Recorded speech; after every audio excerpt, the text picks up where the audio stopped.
Hello, students. So, how are you all? I hope you all are doing well in your life. So, today we are going to study about the friction. What is friction? Do you know? Let's discuss this. Okay. So, अगर कोई ball आप फेंक रहे हो और वो कुछ दूर जाके आपका वो रुक जाता है या आप स्मूथ सर्फेस पे चलते हैं आप फिसल जाते हैं, ऐसा क्यों होता है? आपने कभी सोचा आखिर ये किस वजह से होता है? So today we discuss this in our chapter. We are first to know what is friction. Friction is the force of friction always oppose the applied force. Means जो हमारे डेली लाइफ में हम जैसे हम चल रहे हैं या हम जो केले फिसल रहे हैं वो क्यों हुआ? क्योंकि देयर इज अ फ्रिक्शन. वहाँ पे क्या प्रेजेंट है? आपका friction. Okay, what is friction? Friction क्या होता है? सो फ्रिक्शन जो हमारे मूवमेंट होता है, जो मोशन होता है, तो उसको अपोज करता है, उसको फोर्स ऑफ फ्रिक्शन कहते हैं. Okay, so let me explain in a better way. अगर आप जैसे चल रहे हो तो आपको लगता है कि आपको कुछ फोर्स है जो आपको पीछे को खींच रहा है. ओके, तो वो जो चीज़ है वो क्या है? आपका फ्रिक्शन है.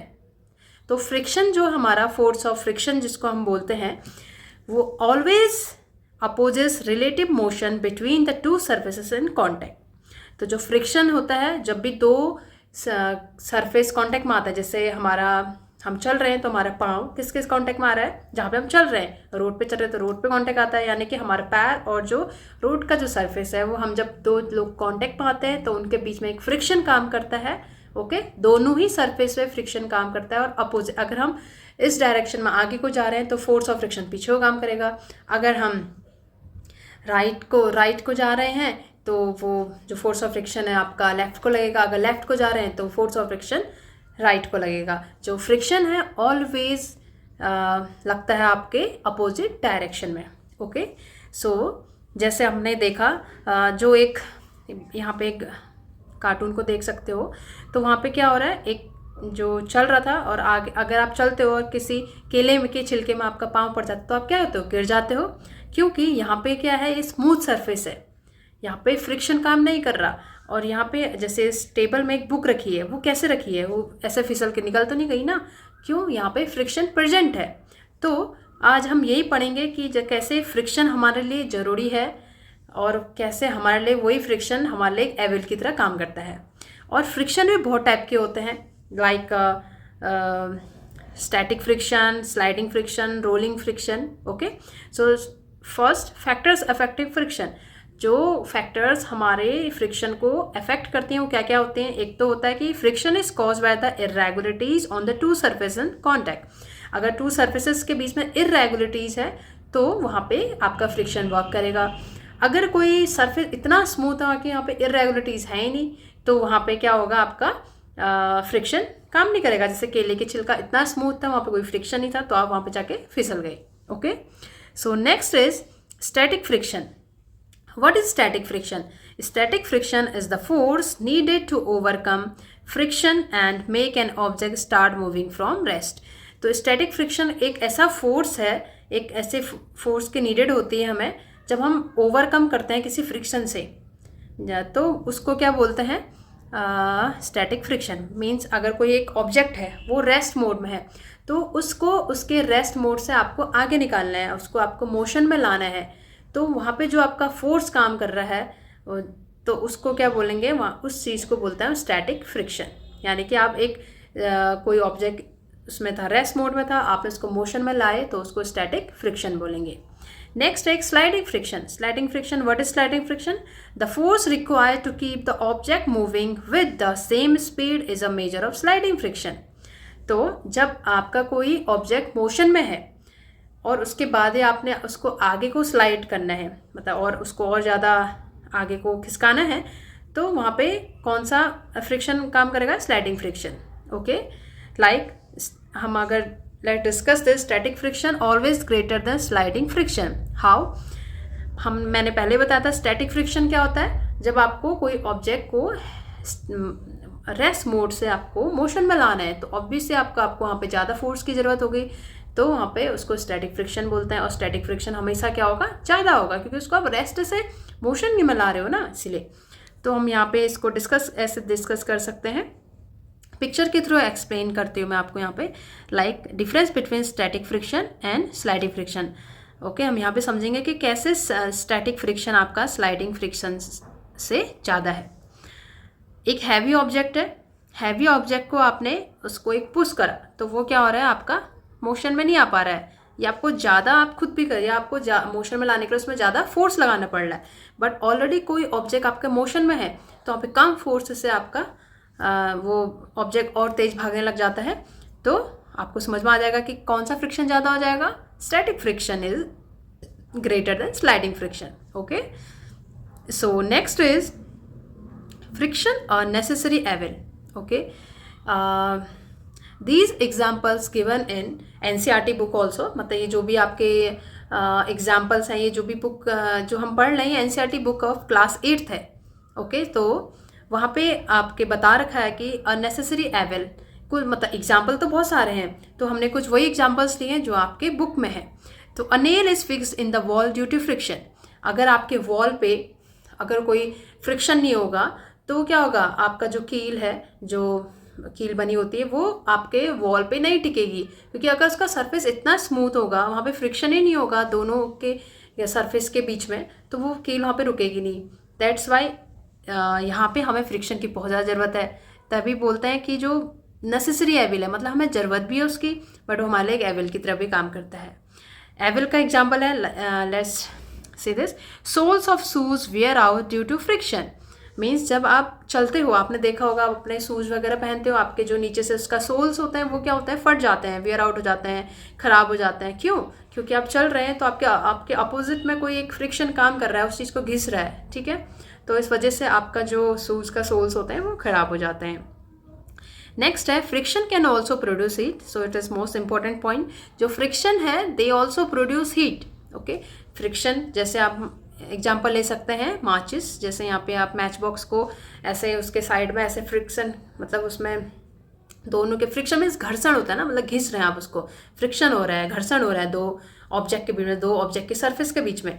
तो वहाँ पे जब दो ऑब्जेक्ट टकराते हैं तो उनके बीच में मतलब जो घर्षण होता है उससे क्या होता है, एक हीट जनरेट होती है।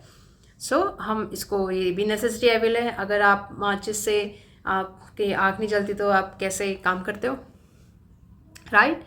नेक्स्ट है इंक्रीजिंग एंड रिड्यूसिंग फ्रिक्शन। आप कैसे इस फ्रिक्शन को अपने अकॉर्डिंग, आप कहीं पे आपको ज़्यादा ही एविल की तरह यूज हो रहा है, मतलब वो फ्रिक्शन आपको ज़्यादा ही परेशान कर रहा है, तो आपको कैसे डिक्रीज कर सकते हो।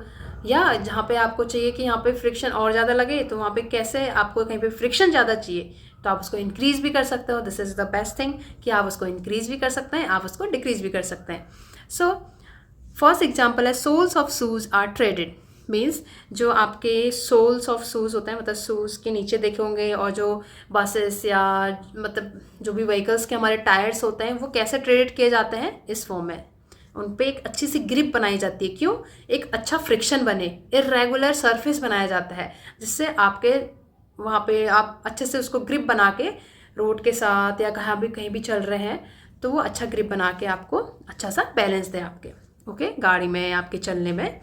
तो यहाँ पे आपका जो फ्रिक्शन है वो एक नेसेसरी फ्रेंड की तरह काम कर रहा है, और आप इसको इंक्रीज़ भी कर सकते हैं। जितनी अच्छी ग्रिप होगी आप उतना अच्छा, मतलब फ्रिक्शन बढ़ा रहे हैं, आपकी ग्रिप अच्छी बन रही है वहाँ पे। ओके, नेक्स्ट है कहीं पे हमें फ्रिक्शन कम करना है, मतलब हमारे लिए थोड़ा दिक्कत हो रहा है। लाइक कैरम बोर्ड, अगर आप खेल रहे हैं कहीं पे कैरम बोर्ड में, powder is sprinkle on the carrom board to reduce friction. तो वहाँ पे क्या करते हैं, अगर आप खेलते हैं कैरम बोर्ड, आप आई होप आप सबने खेला होगा, अगर वहाँ पे देखा होगा आप लोगों ने, क्या करते हो आप जब उसको कैरम बोर्ड खेलते हो तो आपको थोड़ा चाहिए होता है कि वहाँ पे थोड़ा फ्रिक्शन कम रहे, तो उसके लिए हम क्या करते हैं, पाउडर को यूज करते हैं वहाँ पे, जैसे वो सरफेस स्मूथ हो जाता है। ओके, नेक्स्ट है lubricants. What is lubricants? Lubricants क्या होते हैं? The substance which reduce frictions are called lubricants. जो सब्सटेंस आपके फ्रिक्शन को रिड्यूस करते हैं, जैसे मैंने आपको बताया था, फ्रिक्शन को हम क्या कर सकते हैं, इंक्रीज भी कर सकते हैं, डिक्रीज भी कर सकते हैं। बट हम डिक्रीज कर किससे रहे हैं? डिक्रीज जो हम प्रोडक्ट या जो भी ज़्यादा लिक्विड फॉर्म में होता है, बट कुछ सॉलिड फॉर्म में भी होते हैं। ओके, तो आपका वहाँ पे लुब्रिकेंट यूज हो रहा है तो उसको क्या बोलेंगे हम, जो ऑब्जेक्ट सब्सटेंस यूज हो रहा है उसको बोलेंगे हम लुब्रिकेंट्स। तो कैसे काम करता है लुब्रिकेंट्स, आइए देखते हैं। लाइक सरफेस वन आपका क्या है, एक जिगजैग में है, ओके। तो वहाँ पे क्या हो रहा है, आपने एक जो येलो कलर का एक कोई हमने लुब्रिकेंट यूज कर लिया जो उसके जो इरेगुलरिटीज़ है उसको आपका फिल कर देगा। तो ऊपर में एक स्मूथ सरफेस बन के आ जाएगा, जिससे आप जो भी आप काम करना चाहते हैं स्मूथ सरफेस में आप कर सकते हैं, okay. In the same way आप बहुत सारे जैसे गाड़ियों में कहीं पे हम ऑयल यूज़ करते हैं ना, वो जैसे आपके कहीं पे जंग लगने लग जाता है या उसको एक मतलब स्मूथनेस लाने के लिए, फ्रिक्शन कम हो किसी मशीनों में से ऑयलिंग वगैरह करते हैं कि उसको क्या बोलेंगे, जो ऑयलिंग वगैरह वहाँ पे यूज हो रहा है वो लुब्रिकेंट की तरह काम कर रहा है, वो सरफेस को स्मूथ बना रहा है, जिससे जो दूसरा ऑब्जेक्ट या का जो सरफेस है वो दोनों जब कांटेक्ट में आ रहे हैं तो उनके एक स्मूथ सरफेस बने और वो अच्छे से चीज़ें चलती हैं। Next point is rolling friction. We already discussed what is static friction, what is sliding friction. Now rolling friction we study. When one body rolls over the surface of another body, the resistance to its motion is called rolling friction. जब कोई body दूसरी body के ऊपर role करती है तो वहाँ पे एक रेजिस्टेंस फील होता है, okay, is called rolling friction. When the body rolls over the surface of another body, the resistance to its motion is called rolling friction. Rolling reduces friction. जो rolling होता है वो क्या करता है, फ्रिक्शन को भी रिड्यूस करता है। Means sliding is replaced in most machine bye rolling by the use of ball. मतलब जो रोलिंग फ्रिक्शन होता है ना वो थोड़ा और स्मूथली आप चीज़ों को जल्दी आगे अगर आपको कहीं पे ले जाना है तो उसको एक रोलर में से उसमें ले जाते हैं तो वो और अच्छे से काम करता है। जैसे मनी प्लेसेस में स्लाइडिंग को रिप्लेस किया गया है किससे, रोलिंग से, रोलिंग फ्रिक्शन से। लाइक कैसे, आप एक बॉल को यूज करेंगे जैसे सम स्टील बॉल्स, जैसे आपने देखा होगा चैनल वगैरह खुलते हैं ना, जैसे उसमें बॉल्स डली होती हैं सर्कुलर, या जो आपके जो गेट खुलते हैं ना, जो साइड में छोटे छोटे से बॉल्स डाले जाते हैं स्टील बॉल्स, जिससे वो स्मूथली ऐसे इधर उधर मूव करता है, क्योंकि बॉल्स में कोई चीज़ को मूव करना और ज़्यादा स्मूथ हो जाता है। तो बॉल बियरिंग रिड्यूसेस फ्रिक्शन, जो हम बॉल यूज करते हैं वो फ्रिक्शन को और कम कर देते हैं, ओके।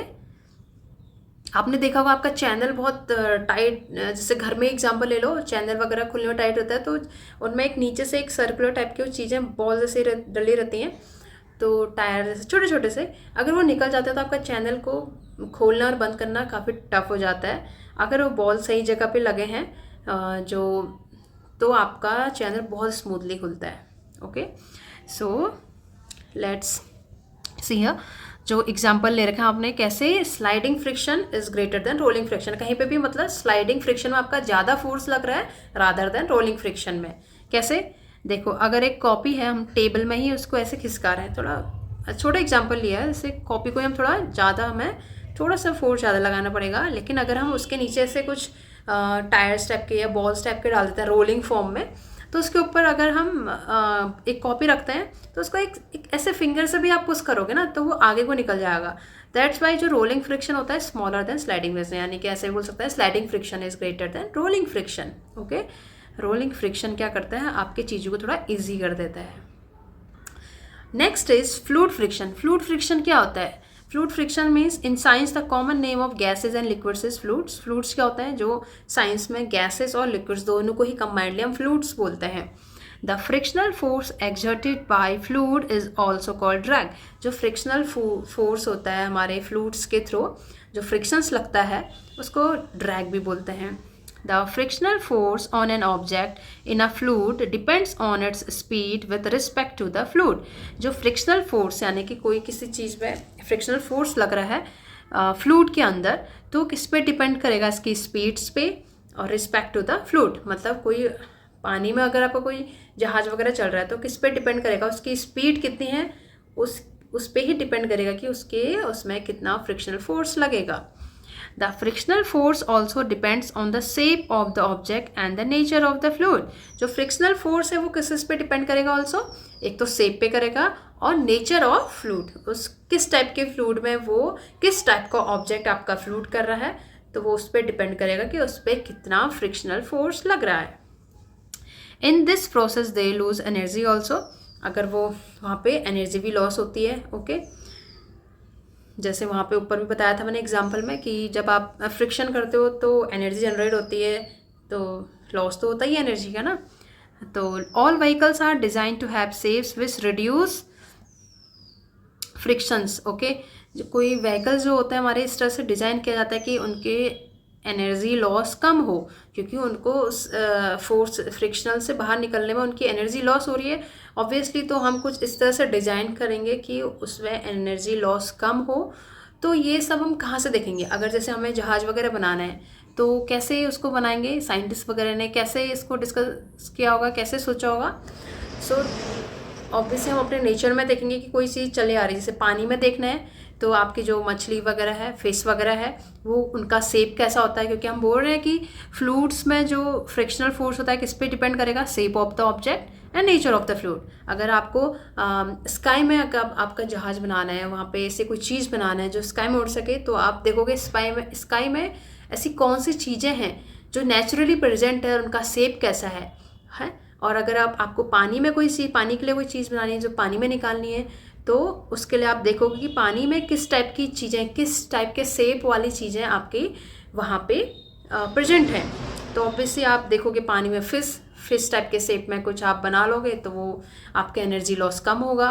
और जैसे आपने यहाँ पे देख सकते हैं स्क्रीन पे, जो आपका एरोप्लेन है वो किसकी तरह शेप में है, जो बर्ड्स होते हैं ना, तो उनके पंखे वगैरह होते हैं, तो उसी फॉर्म में आपका एरोप्लेन वगैरह बनाया है, जिससे हमें थोड़ा हम एनर्जी लॉस कम करेंगे। ऑब्वियसली फ्रिक्शनल फोर्स तो होगा ही, अगर कोई मतलब जो फ्रिक्शंस है वो एवरीवेयर है आपके अराउंड्स, मतलब कुछ भी कर रहे हो आप, सब जगह फ्रिक्शनल फोर्स है, तभी चीज़ें टिकी हुई है। Okay, so I hope you understand this chapter. Let's summarize this chapter. So we firstly discuss here what is friction. Friction is the force of friction always opposes the applied force. जो आपका force of friction होता है क्या होता है, हमेशा opposite में होता है, and friction opposes relative motion between the two surface in contact.